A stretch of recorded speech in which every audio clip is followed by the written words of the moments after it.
Hey everyone, Jonathan Kim here, and this is Rethink Reviews on the TYT network. We're talking about the excellent Errol Morris documentary, The Thin Blue Line, and we're also talking about the death penalty and the Casey Anthony verdict. We have a wonderful expert guest with us today. Her name is Liliana Segura. She's an associate editor at The Nation magazine and on the board of the Campaign to End the Death Penalty. She's written extensively about the death penalty as well as unfair sentencing. Liliana, great to have you on the show. Thank you for having me. First of all, I was curious about how did you get interested in this topic of the death penalty and unfair sentencing? I went to an event basically in college that was called Live from Death Row. And it was an event that was organized by anti-death penalty activists on campus. And it featured, in this case, one death row prisoner who was calling from where he was incarcerated in Illinois. And he was a man who was one of many innocent prisoners who had actually had a confession coerced out of him by racist, brutal police officers on the south side of Chicago. And he told his story about how he was basically picked up for a crime he didn't commit and then beaten and tortured really by these police officers and eventually ended up on death row. Now that was years ago, and that was before then Illinois Governor George Ryan decided to clear death row, and that's a whole other story. But this particular prisoner was an innocent man on death row, and it was stunning to me. I had never heard anything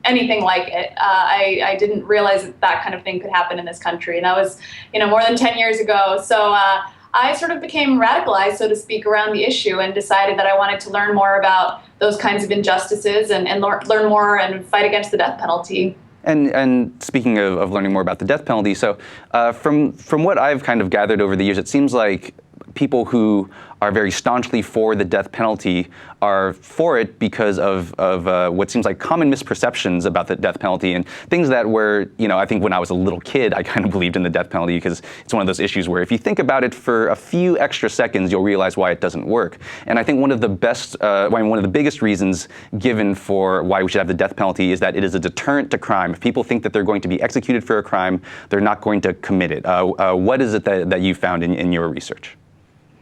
I don't really even have to. The research on the deterrent effect is some of the most discredited work that's out there, sort of masquerading as legal analysis.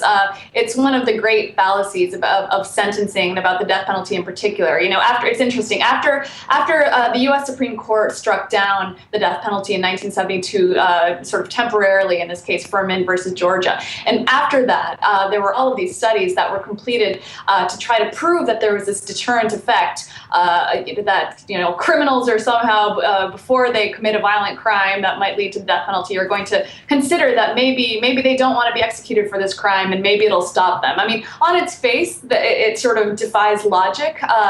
While there are obviously murders that are carried out, with a lot of planning and foresight, it's not the nature of violent crimes for people who commit them to think through to that point the potential sentence that they might get. So it's really, logically, it doesn't hold water, but in terms of actual studies that exist, those have been thoroughly debunked, most prominently perhaps by this one Columbia law professor named Jeffrey Fagan, who noted recently that not only are the kind of 70s era and 80s era studies kind of full of it, but there was recently, in recent years, a kind of new wave of studies seeking to prove the deterrent effect of the death penalty. I would guess that it's in part as a response to a growing trend against the death penalty in many states. A number of states have gotten rid of the death penalty in recent years. There's been a lot of backlash, largely due to innocence to exoneration. So the deterrent effect, it's one of those fallacies that somehow it lives on in people's mind, but I think it's highly discredited at this point.